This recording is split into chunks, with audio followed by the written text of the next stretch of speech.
Look his face. Yeah. He's dangerous. He's special. You can like. The guy is special.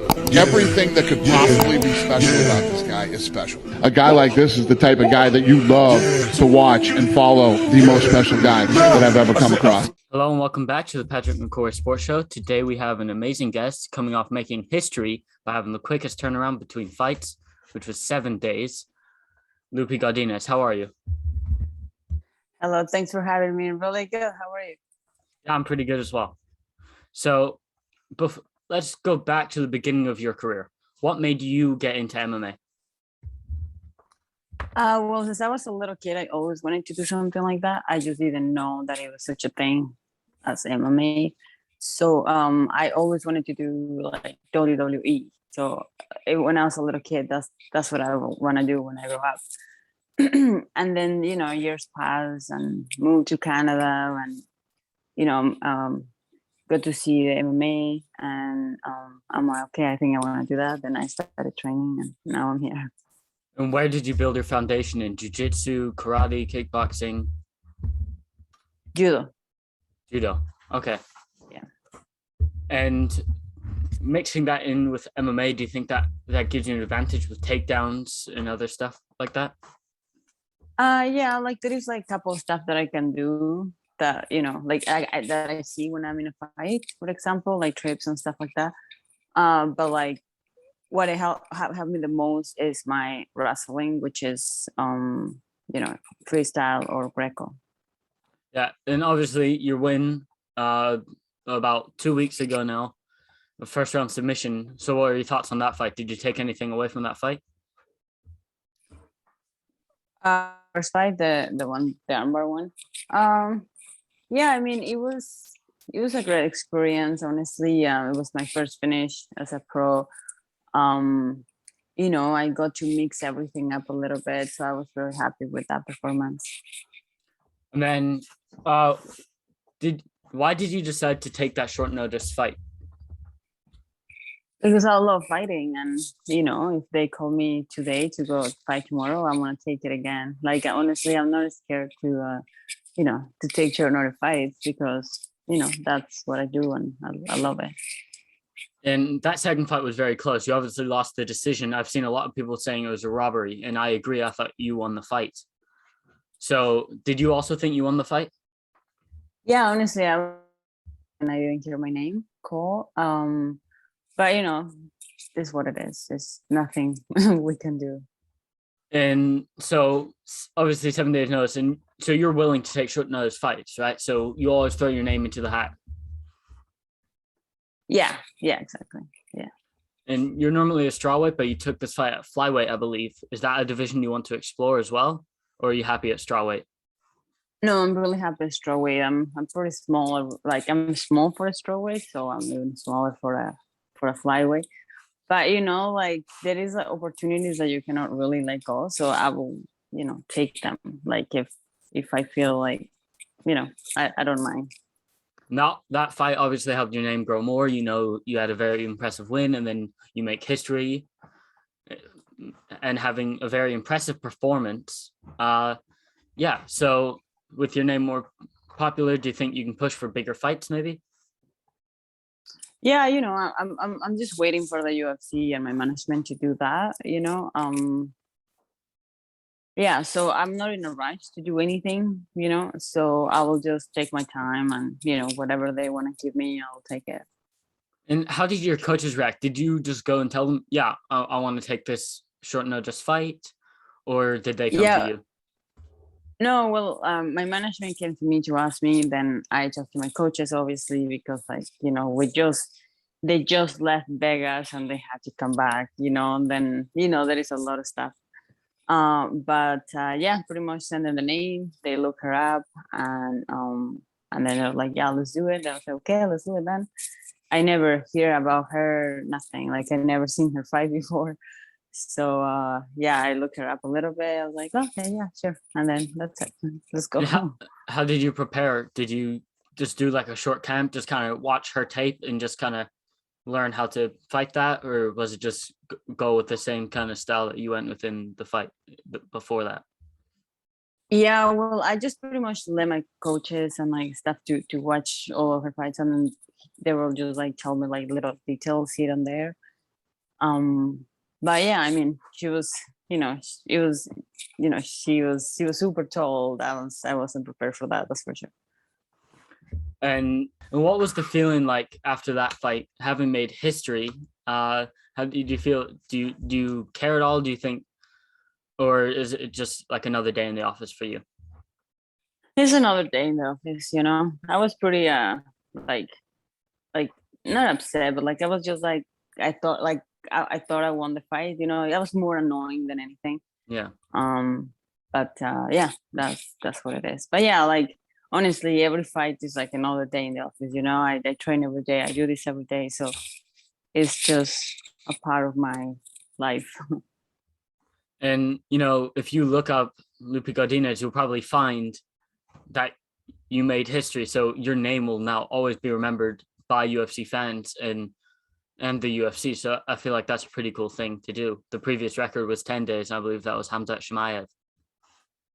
Yeah, it was 10. I did it in 7. So yeah, it's cool. I have like my career is so short. I've been fighting for I forgot, like 4 or 5 years, Yeah. and I'm already in the UFC. I already fought 3 times in the UFC, so And you have a I think 6-2 it's pretty record, cool. yeah. 6-2 Yeah, record. so That's mhm. and how close do you think you are maybe to push in the top 15, like 1 or 2 more wins, and maybe you can try and push for a top 15 fight? Yeah, I think so. Yeah. And I feel like that division's pretty open, so there's a lot of fights that could be made. And I feel like it could be an easy top 15 to climb up, depending on who you fight. Yeah, exactly. And there is so many girls, right? There is so many. Strawweight is packed of people, of girls. So it's gonna be fun. It's gonna be interesting. I'm really excited. Yeah. Is there an ideal time range that you want to get back in the Octagon, maybe early next year? This weekend. Yeah, I think probably gonna be back by February. February? We're hoping. Yeah.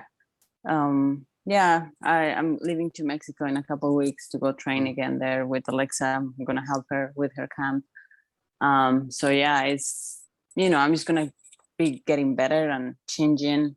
I'm constantly changing just because I'm so new. So Yeah. every time I step into the cage, I just want to look different and something new.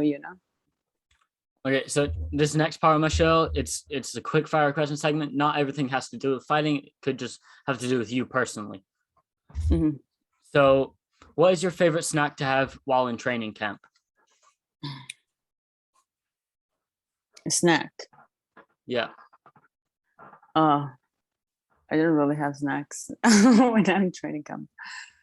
Do you have a meal maybe that you like to eat during training camp? Yeah, Pokeball. And what is that? I'm not familiar with it. It's like it's a Hawaiian. Hawaiian thing. Yeah, it's rice with like tuna or salmon, Okay. like Yeah. and then they put vegetables, and yeah, it's really good. You should look it up and try to get I it. will. It's I will. that's my favorite. Yeah, Yeah, I'll look into it. and sushi. I love sushi. And sushi. And are you allowed? Do you eat sushi even while in camp, or is that outside of camp? Yeah, I can eat it in camp. Well, depends. Like if I took a fight in 2 days' notice, no, I can't. But like if I have a lot of time, yes, I can. How easy is your weight cut to cut down to Uh, 115? depends. Like if I took the fight in 2 weeks' notice, like my first UFC fight, it was difficult, really hard.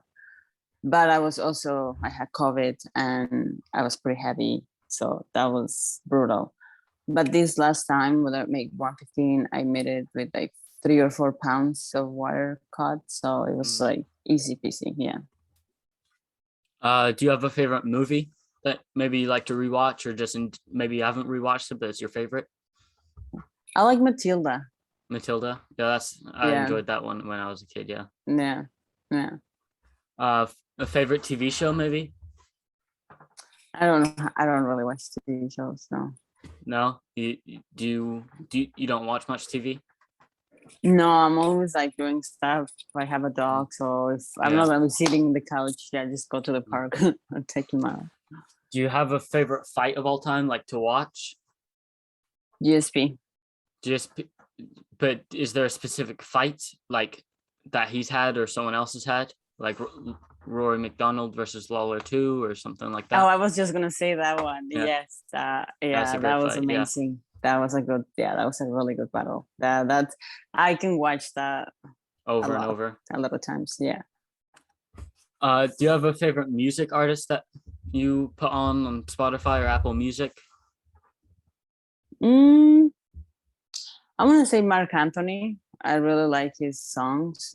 And that's Mark Anthony's. One of the songs is the one that I walk out to every fight. So yeah, I really like him. And when you're training, do you have a playlist that maybe will amp you up more or anything? Well, anything that is Spanish, everything that is, Spanish. I really like to hear, Spanish songs and stuff like that. Spanish songs. Yeah. Is there a favorite maybe? And No, not really. I really like Christian Nodal. I really like his album. Yeah. Yeah. And now, so that's the quick fire, and then obviously we have tons of fights coming up to close out the year. I want to get your opinion on all the main fights, like the title fights and the main events. Okay. Okay, so this coming weekend, Piotr Jan versus Corey Sandhagen for the interim belt. What's your prediction on that one? Oh man, I'm so bad with predictions. I don't even want to talk about this. I'm the worst. Do you but you tell me. You tell me. What do you think? Who I think? Yeah. Well, Who do you got? I have Piotr Jan by decision on that fight. I don't know if he'll knock out Corey Sandhagen. Is there a specific? I don't know. Is there a specific fight coming up maybe that you're looking forward to? Oh, Brandon Moreno. Moreno versus Figueiredo 3. And, okay, how do you think that fight's gonna go then? Just thinking about it, like I'm sweating. I get so nervous. Yeah, because I'm nervous too. I really like Brandon Moreno as well. Yeah. Well, I want to think and hope and wish all the goods to Brandon for sure. Have you trained with Brandon Moreno before? No, I haven't, but I would love to. That's for sure. Yeah, well, maybe reach out to him. Maybe he'll see the show, and then you can have a training session together. I know he's going around the States right now training with people. Yeah, he just trained with Sterling. Yeah. Okay. I don't have any more questions. Is there anything that you want to maybe shout out or share to my audience? No, just like thank you for having me, and thanks to everyone for supporting me, and sending all the good wishes, and have a good day, everyone. Yeah, thank you. Thank you so much for watching the Pedram McCorry Sports Show. I know it's been 2 weeks since my last interview. Well, by the time this one comes out, there will be at least one other out, and I hope you guys enjoy that one too. It's a short one, but I know it's a great one. It hasn't happened on the current day that I'm filming this one, but it will be out before this one most likely. Today is Thursday, and that it comes out on. Today is actually Sunday, and yeah, UFC 267 is coming up. I would like to see your predictions for the main card fights in the comments, and I'll share mine in the comments too. Have a great day. Peace out.